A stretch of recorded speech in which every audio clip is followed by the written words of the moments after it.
안녕하세요. 반갑습니다. 이선배입니다. 오늘은 3-3-14강입니다. 저번 시간에 뒤를 이어서 국민기초생활보장법 두 번째 시간입니다. 그래서 오늘은 이제 재활 지원이라든지 아니면은 이제 급여의 신청, 그리고 보장시설, 그리고 이의 신청, 보장 비용, 이렇게 이제 수업을 들어가도록 하겠습니다.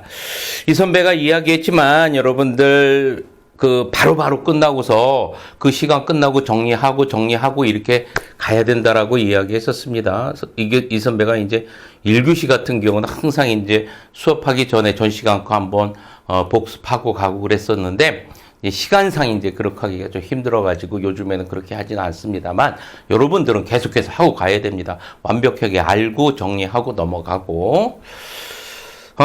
저번 시간에 배웠던 것 중에서 여러분들 그러면 중요한 거 몇 가지 다시 한번 체크해보고 넘어가도록 합니다. 여러분들이 이제 국민기초생활보장법 급여 종류가 뭐뭐뭐 있다라고 했었습니까, 여러분들? 급여, 생계급여, 그리고 주거급여, 의료급여, 그리고 해산급여, 장제급여, 자활급여. 그죠? 자, 대상자 선정 조건이 있다라고 했었습니다. 두 가지 조건이 있다라고 했었죠. 그죠? 첫 번째가 부양의무자 조건, 부양의무자가 있는지 없는지, 그리고 이제 소득 인정액 조건 두 가지가 있다라고 했었습니다. 그런데 두 가지는 부양의무자 조건이 해당이 안 되는 게 있었습니다. 그게 두 가지가 뭐였어요? 주거급여와 교육급여. 그죠? 꼭 기억해 두고요. 자, 그리고 이제 소득 인정액 같은 경우는 어떻게 구한다고 했어?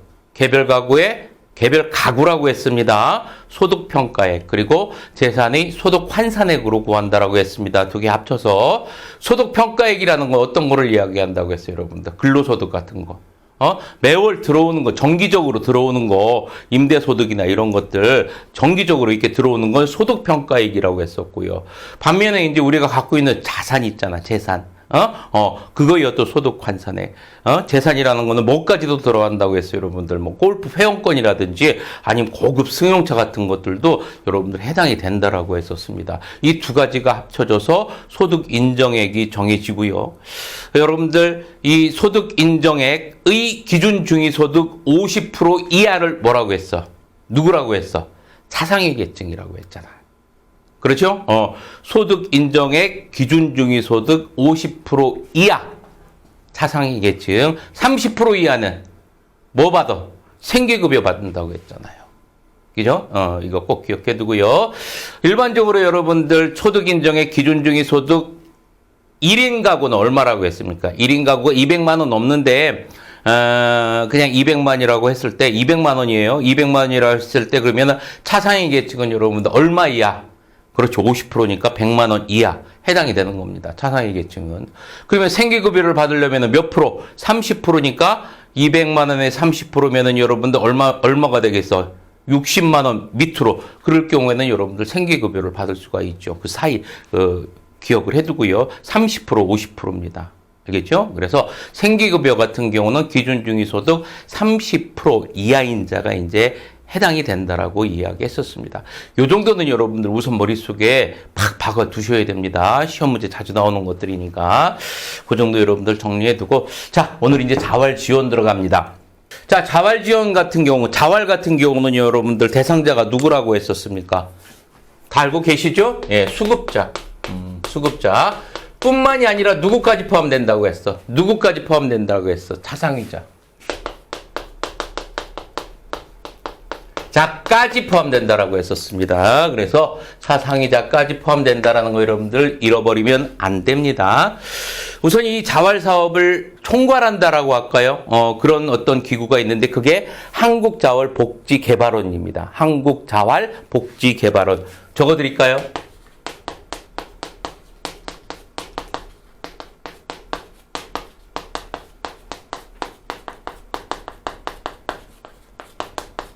한국자활복지개발원이 있고요. 사업을 총괄한다고 보시면 돼요. 전체적으로.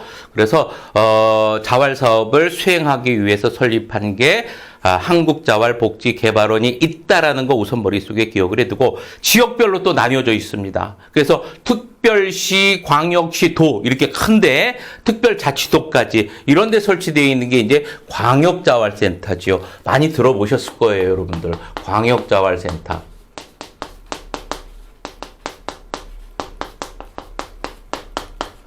그리고 시, 군, 구에 설치되어 있는 게 지역자활센터지요.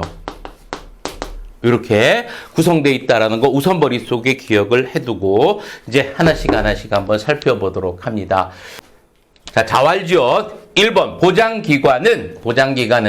보장기관이 여러분들 뭔지 다 아시죠? 그렇죠? 정부와 지자체 이야기하는 겁니다.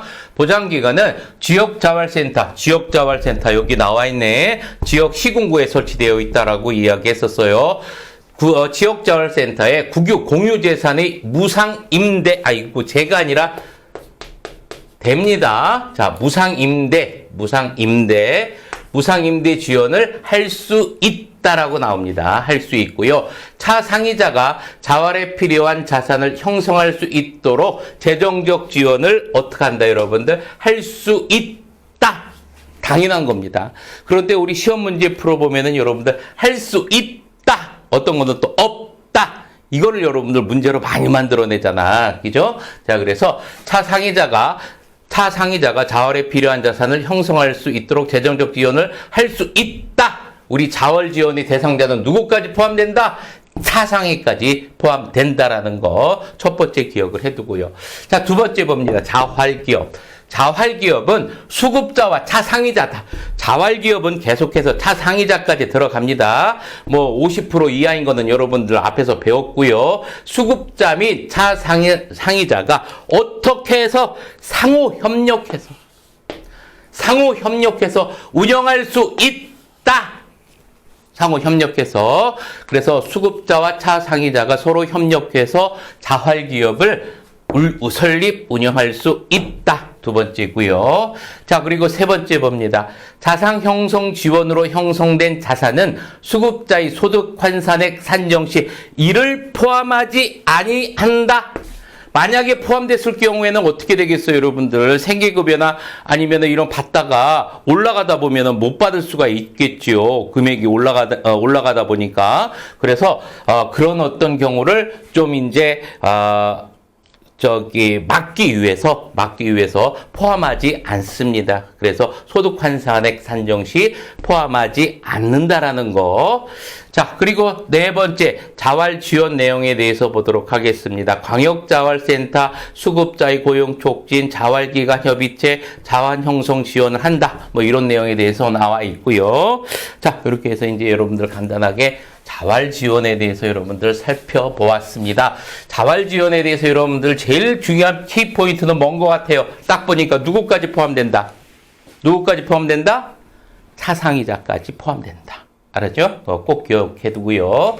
자, 두 번째 네 번째 보장기관입니다. 보장기관은 여러분들 누구까지 포함된다라고 했었습니까? 누구를 이야기한다고 해서 지금 몇 번째 이야기하는지 모르겠습니다, 여러분들. 정부와 지자체 이야기하는 겁니다. 자, 주거가 부정확한 경우, 누가? 수급자 또는 수급권자가 거주가 부정확할 경우, 그럴 경우에는 어디서 관할한다는 얘기야? 실제 거주지 관할 시도지사, 시군구청장이 관할한다는 내용입니다. 한번 봅니다. 주거가 부족한 경우, 누가? 수급자나 수급권자가 주거가 부족한 경우에는 실제 거주지 관할 시군구청장, 시도지사가 관여를 한다. 그런 내용이고요. 자, 그리고 두 번째, 생활보장사업을 심의 의결하기 위하여 보건복지부와 시도 및 시군구에 각각 뭐를 둔다? 생활보장위원회를 둔다. 여러 가지 여러분들 보장사업을 피잖아요. 생활보장사업을 뭐 하기 위해서? 그것을 심의하고 의결하기 위해서 보건복지부에도 두고요, 시도에도 두고요, 시군구에 각각 생활보장위원회를 둔다는 이야기입니다. 알겠죠? 자, 그리고 밑에 봅니다. 중앙생활보장위원회죠. 이 중앙생활보장위원회 같은 경우는 어디에 설치한? 보건복지부에 설치한 생활보장위원회입니다. 알겠죠? 보건복지부에 설치한 생활보장위원회를 중앙생활보장위원회라고 하고요. 이 중앙생활보장위원회의 위원장은 누구다? 보건복지부 장관님이시다. 보건복지부 장관. 자, 3번 됐습니다. 자, 그리고 4번 봅니다. 기초생활보장계획, 기본 계획이네요. 수립 및 평가는, 이거는 여러분들 3년 만입니다. 5년이 아니라 기본 계획이 이건 3년이에요. 알았죠? 3년. 실태조사도 몇 년? 3년. 알겠죠? 기본 계획 3년, 실태조사도 3년입니다. 자, 기억해두고 이것을 조사를 한 다음에 누구에게 제출한다? 보건복지부 장관에게 제출한다. 자, 이게 이제 4번이고요. 그리고 5번. 수급자의 환경 변화. 어떤 환경 변화가 있냐면 소득이 늘었거나 줄었거나 재산이 증가했거나 감소했거나 능력이 출중해졌거나 이런 거에 따라서 급여를 변경하여야 된다. 누구는? 보장기관은 수급자의 환경 변화에 따라서 급여 변경을 하여야 한답니다. 하여야 한다. 할 수 있다가 아니라 하여야 한다. 그래서 여러분들 어떻게, 생계급여를 받다가 로또가 당첨됐어. 재산이 엄청나게 늘어났잖아. 그럴 경우에 어떻게 해야 된다는 얘기입니까, 여러분들? 조사를 해서, 생계급여는 이제 자산이 많이 늘으셨으니까 받지를 못합니다. 좀 더 필요한 사람들에게 우리 전해질 수 있도록 이번 달부터는 해당이 안 되겠습니다. 이렇게, 그래서 환경 변화가 있었을 때 급여를 변경하여야 된다는 얘기입니다. 누가? 보장기관은. 됐습니다. 그래서 보장기관에 대해서 쭉 이렇게 살펴보았습니다. 여기서 여러분들 키포인트는 역시 뭡니까, 여러분들? 생활보장위원회 무슨 기구다? 의결기구다. 의결기구다. 그리고 환경 변화가 있었을 때 급여를 변경해야만 한다. 할 수도 있다가 아니라 하여야 한다라는 거 기억을 해두고 넘어가야 되겠지요. 자, 됐습니다. 자, 뒤로 넘어가서 급여의 실시, 급여 신청에 관련된 내용이 나오네요. 자, 급여 신청은 수급권자 본인도 할 수 있고요. 자, 친족도 할 수 있고요. 관계인들도 다 할 수 있습니다. 그러면 모두 가능하다는 얘기입니까? 대리 신청도 가능하다는 얘기입니다. 그래서 시군구청장에게 신청을 하고요. 그래서 급여의 신청은 누구에게? 시군구청장에게 한다. 그러고서 모두 할 수 있다. 자, 그리고 누구까지도 되냐면 사회복지 전담 공무원은 수급권자의 뭐를 받아야 돼? 동의를 받아서, 그냥 하는 게 아니라 동의를 받아서 수급권자에 대한 급여를 직권으로 역시 어떻게 될 수 있습니까, 여러분들? 신청할 수가 있습니다. 알겠죠? 자, 그래서 이제 주변인들 대리 신청도 하고요. 담당 공무원이 어떻게 한다, 여러분들 동의를 받아서 직권 신청도 가능할 수 있다라는 이야기입니다. 자, 이렇게 이제 급여의 실시까지 봤고요. 6번째 보장시설입니다. 여러분들 보장시설이라는 건 어떤 건지 아시죠? 그렇죠? 어떤 법에 따른 거야? 사회복지사업법에 따른 거예요. 사회복지사업법에 따라서 만들어진 사회복지시설을 보장시설이라고 하는 거야. 어떤 법에 근거한 거예요, 여러분들? 사회복지사업법입니다. 우선 여러분들 옆에다가 적어 놓으세요. 사회복지사업법에 따른 그러한 사회복지시설을 우리는 보장시설이라고 한다. 대부분 보장시설일 거예요, 여러분들. 아마 여기 근무하고 계시는 우리 사복생님들 참 많으실 텐데, 고생 참 많으십니다. 자, 우선 이제 하나씩 읽어보면서 정리해 보도록 하죠.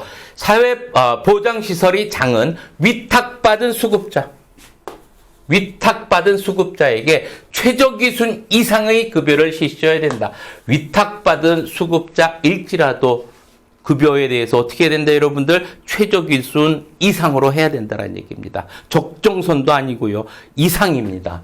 최저기준 이상의 급여를 실시해야 된다는 게 첫 번째고요. 두 번째 봅니다.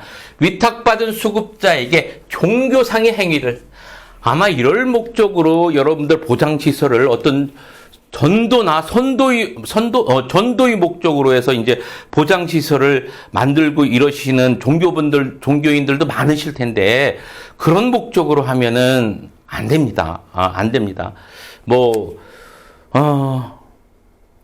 더 이상 이 선배 이야기할 수 없습니다. 어찌됐든 어떤 종교상의 행위를 강제해서는 안 된다라는 거 여러분들이 이제 기억을 해두고요. 자, 이 정도 여러분들 보장시설에 대해서 알아두고요. 이의신청 보도록 하겠습니다. 처분을 받았어. 처분 결정을 통지받은 날로 50일 이내에 이의신청해야 됩니다. 이의신청은 며칠? 90일 이내. 결정 받은 거로부터 어떤 결정이든 결정을 받은 이후부터 며칠? 90일 이내에 이의 신청하는 거야. 알았죠? 자, 그런데 보세요. 시군구청장의 처분에 이의 신청을 하는 경우에는 자상의 기관, 이 시군구청장의 어떤 자상의 기관은 어디야? 시도지사지. 그렇죠? 그래서 이의 신청이 있을 경우에는 어디 하는 거예요, 여러분들? 자상위 기관에 하는 거예요. 자상위 기관. 그 위에. 시군구청장이면 여러분들 시도지사에게 하는 겁니다. 언제 결정받은 날부터 90일 이내에 자상위 기관에 이의 신청을 한다. 자, 그리고 이의 신청은 서면도 돼요. 그런데 구두도 돼요. 구두라는 건 뭘 얘기하는 거예요, 여러분들? 말로 해도 돼. 아직까지도 여러분들이 이제, 글을 잘 못 쓰고 이러시는 분들도 계시잖아요. 그죠? 자, 그래서 뭣도 가능하다. 구두도 가능하다. 말로 하는 것도 가능하다. 자, 이렇게 이제 여러분들 이의 신청까지 여러분들 한번 살펴봤습니다. 자, 이제 길을 넘어서 보장 비용 보도록 하겠습니다. 여러분들 보장 비용이라는 것은 뭐를 이야기하는 거냐면 보장 업무에 드는 비용을 얘기하는 거야. 거기 이제 보장 업무에 관련돼서 여러분들 인건비, 사람들 써야 되고, 또 사무비도 많이 들어가고 이래야 되잖아요. 그래서 앞에도 봤지만 여러분들 생활보장위원회 같은 거, 이런 거 여러분들 설치하고 운영하려면 역시 돈이 들어갑니다. 이런 것들. 그래서 보장 업무에 들어가는 비용, 총체적인 거를 전부 다 합쳐서 보장비용이라고 하는 거예요. 자, 보장비용 부담 어떻게 하는지 한번 보도록 하겠습니다. 국가는 시공구 보장비용의 총액 중 국가는 시공구 보장비용 총액 중 몇 분의 40% 이상 90% 이하까지 부담을 합니다. 알겠죠? 거의 뭐 대부분 많이 부담을 하고 있지요. 자, 이랬을 때 부담 40에서 90% 부담을 하고요. 만약에 초과 비용이 발생했어. 이 초과 비용 같은 경우는 여러분들 전액 해당 지자체에서 부담을 합니다. 알겠죠? 자, 다시 한번 머릿속에 정리합니다. 보장비용 같은 경우는 여러분들 시군구 어떤 보장비용 같은 경우는 국가가 몇 프로에서 몇 프로? 40%에서부터 90% 이하까지 부담을 합니다. 그런데 초과 비용이 발생해서 그럴 경우에는 어디서? 지자체에서 자체적으로 100% 전액 부담하는 겁니다. 됐죠? 자, 됐습니다. 보장비용까지 받고요. 자, 뒤를 넘어서 이제 본격적으로 문제를 풀어보도록 하겠습니다. 60번입니다. 국민기초생활보장법상 급여의 종류와 방법에 관한 설명으로 옳은 것은 21회 문제입니다. 1번, 부양 의무자가 병역법에 따라 징집되거나 소집된 경우 부양 능력이 있는 것으로 본다, 없는 것으로 본다. 없는 것으로 본다. 1번 틀렸고요. 자, 2번. 보장기관은 차상위자의 가구별 생활 여건을 고려하여 예산의 범위에서 급여의 전부 또는 일부를 실시할 수 있다? 맞습니다. 실시할 수 있고요. 자, 3번. 생계급여의 선정 기준은 기준 중위소득의 100분의 50이 아니라 100분의 몇? 30. 이상이 아니라 이하. 100분의 30% 이하입니다. 알겠죠? 30% 이하. 자, 그러면 3번도 틀렸고요. 4번 생계급여는 상반기, 하반기로 나누어 지급한다. 매월 금전으로 지급한다. 그죠? 그럼 4번도 틀렸고 상반기, 하반기가 아니라 매월 정기적으로 금전으로 지급한다. 5번 주거급여는 주택매입비 들어간다라고 해서 안 들어간다고 했어? 안 들어간다라고 했습니다. 그러면은 뭐가? 임차료가 해당이 된다라고 이야기했었죠. 주택임대료 해당이 안 됩니다. 임차료가 해당이 되는 거지. 자, 그래서 60번의 정답은 몇 번밖에 없습니까, 여러분들? 정답은 2번밖에 없습니다. 자, 이렇게 정리가 됐고요. 60번 정답 2번입니다. 자, 이제 61번 보도록 하겠습니다. 국민기초생활보장법상 급여의 기본 원칙 모두 그런 것은 급여의 기본 원칙 여러분들 여러 가지 있었었죠.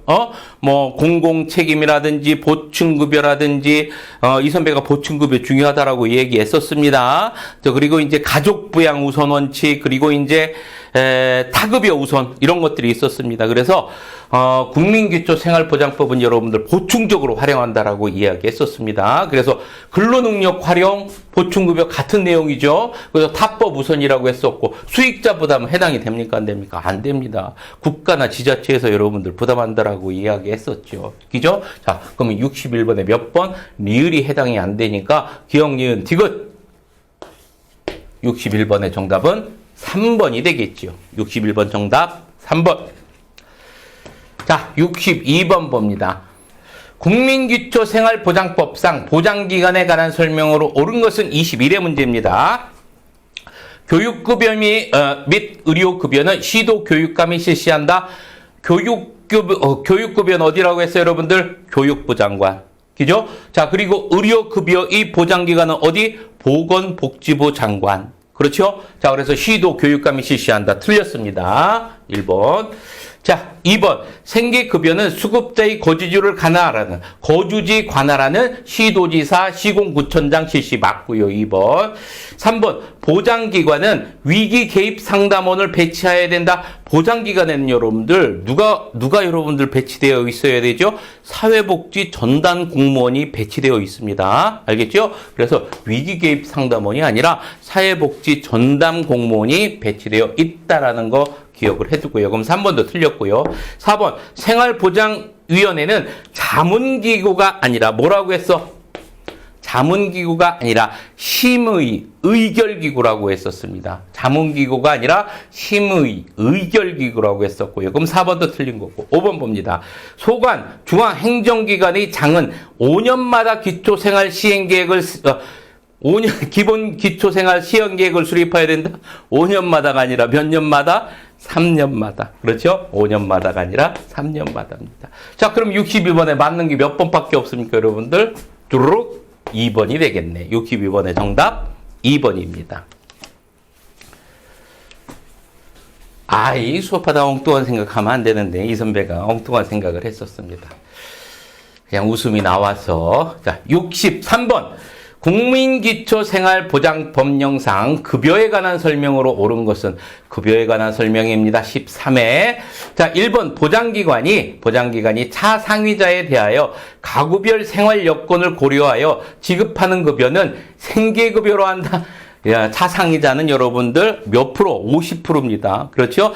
여러분들 생계급여는 소득 인정의 기준 중위소득 몇 프로 이하? 30% 이하에 지급되는 급여라고 했었습니다. 그러면 차상위자는 해당이 안 됩니다. 자, 그러면 1번 틀렸고요.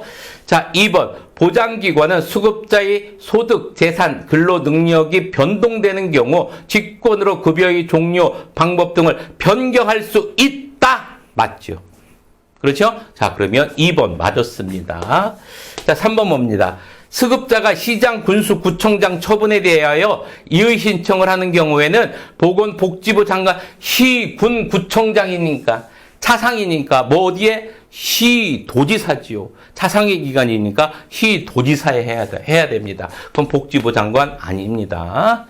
자, 그리고 4번. 지방자치단체가 국민기초생활보장법의 급여 수준에 초과하여 급여를 실시하는 경우 그 초과 보장 비용의 100분의 40은 국가 아닙니다.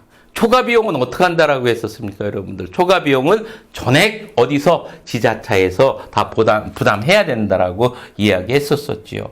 그죠? 자, 그리고 이제 5번 봅니다. 생계급여를 타인의 가정에 위탁하여 실시하는 것은 허용되지 않는 게 아니라 허용되고 있다. 있다라고 했었습니다. 이것도 여러분들 100분의 40이 아니고 전액 지자체 부담이라고 이야기했었습니다. 자, 그러면 맞는 거 63번에 몇 번밖에 없습니까, 여러분들? 2번밖에 없네요. 63번의 정답 2번.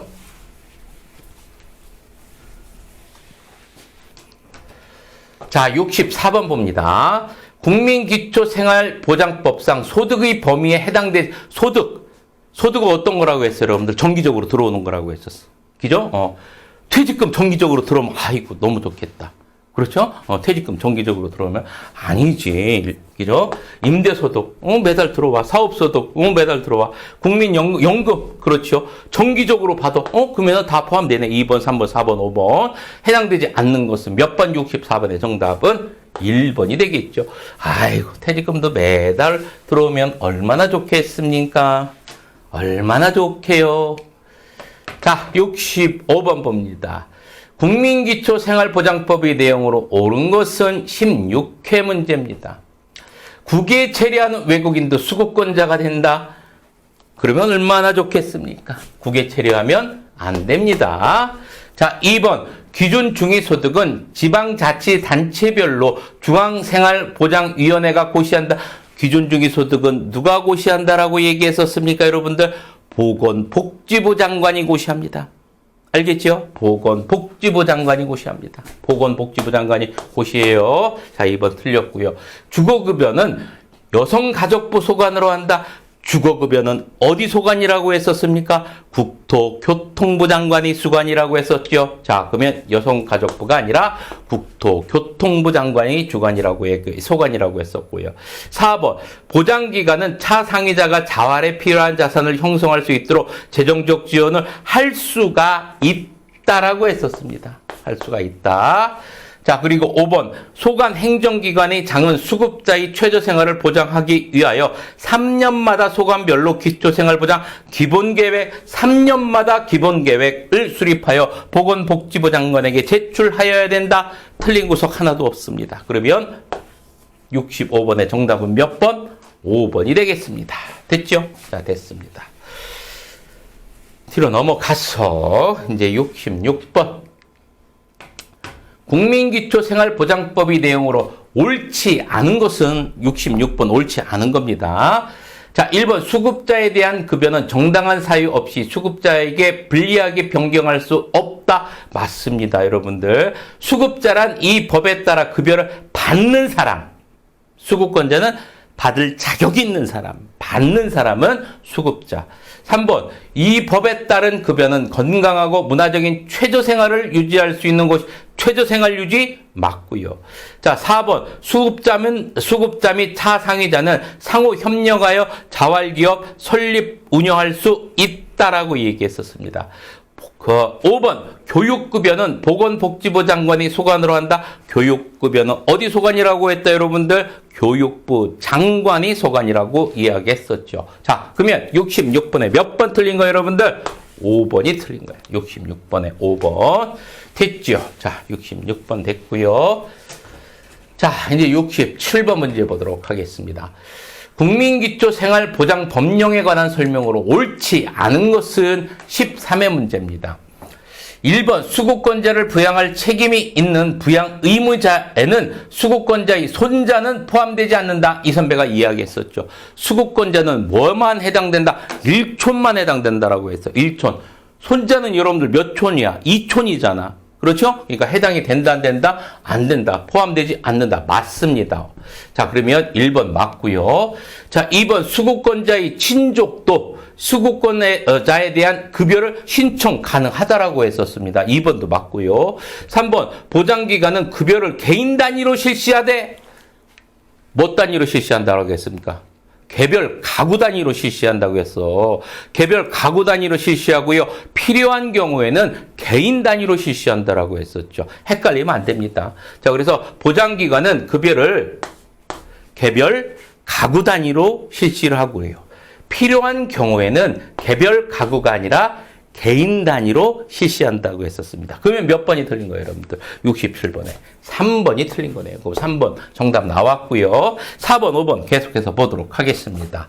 4번, 부양 의무자의 부양은 국민기초생활보장법에 따른 급여에 우선하여 행해야 된다. 맞습니다. 자, 그리고 5번, 수급자가 검진 지시에 따르지 아니한 경우 것을 이유로 보장기관이 수급자에 대한 급여 결정을 취소하려면 청문을 해야 된다. 이것도 맞습니다, 여러분들. 여러분들 참고적으로 기억을 해두세요. 자, 그래서 67번에 옳지 않은 것은 3번입니다. 거꾸로 해놨습니다. 자, 됐고요. 68번 보도록 하겠습니다. 국민기초생활보장법상 용어의 정리로 옳은 것은 이렇게 나왔습니다. 수급권자는 이 법에 따른 급여를 받는 사람을 뭐라고 했어? 받는 사람은 수급자라고 이야기했었고요. 자, 그러면 1번도 틀렸네. 수급권자가 아니라 수급자고. 2번, 기준 중위소득이란 국민 가구소득의 평균값이 아니라 중위값이죠. 평균값하고 중위값 틀린 건지 알고 계시죠? 평균값은 여러분들 오차가, 편차가 클 수가 있습니다. 중위값은 중간 이야기하는 거예요. 그래서 평균값이 아니라 중위값이고요. 중위값. 2번 틀렸고요. 3번, 보장기관이란 이 법에 따른 급여를 실시하는 사회복지시설이 보장기관은 뭐라고 했어요, 여러분들? 국가와 지자체라고 했었습니다. 사회복지시설이 아니라. 자, 그리고 소득 인정액이란 보장기관이 급여의 결정 및 실시 등에 사용하기 위하여 산출한 개별 가구의 소득평가액과 재산의 소득 환산액을 합산한 금액을 말한다. 아이고, 4번은 틀린 거 하나도 없네. 그죠? 자, 그러면 4번 우선 맞고요. 5번 뭐가 틀렸는지 보도록 합니다. 5번, 최저생계비란 국민이 쾌적한 문화생활을 유지하기 위하여 필요한 적정선의 비용이 아니라 최소한의 비용이라고 했었습니다. 최소한. 그죠? 자, 그러면 5번도 틀렸고요. 68번에 그러면은 정답이 4번입니다. 자, 이렇게 해서 이제 공공무조 첫 시간으로 국민기초생활보장법에 대해서 이제 모두 다 맞췄습니다. 국민기초생활보장법 같은 경우가 내용이 좀 많다 보니까 이제 2시간으로 나누어가지고 수업을 했습니다. 그만큼 여러분들은 어떻다는 이야기입니까? 시험에 자주 나온다라는 그런 이야기겠지요. 여러분들이 이제 누누이 다시 한번 이야기합니다만은 꼼꼼히 다시 정리하고 시험 끝난 다음에 1시간 끝나면 그대로 정리하고 다음 시간 듣고 이러셔야 됩니다. 자, 이제 시험이 이제 여기까지 수업을 들으시는 우리 그 후배님들 같은 경우는 이제 시험이 얼마 남지 않으셨을 거예요. 얼마 남지 않았으니까 항상 중요한 건데 막판이 중요합니다. 시험 막판이 중요하니까 시험 거의 한 달이 제일 중요합니다. 그래서 그때 여러분들 시간을 많이 업무에도 바쁘신 그런 후배님들도 많으시겠지만 공부하는 시간을 최대한 늘려야 됩니다. 어떤 방법을 가리지 않더라도 연차를 쓰시든 어떻게 하든 좀 공부하는 시간을 많이 늘려서 이제 좀 학업에 아니면 시험 대비에 좀 더 충실해야 됩니다. 됐습니다. 자, 이제 여러분들 뭐 하면서 이제 파이팅 하면서 이 시간 마치도록 하죠. 다음 시간에 이제 뵙는 걸 약속드리면서 파이팅 하면서 이 시간 마치도록 하겠습니다. 자, 오른손 들고 파이팅!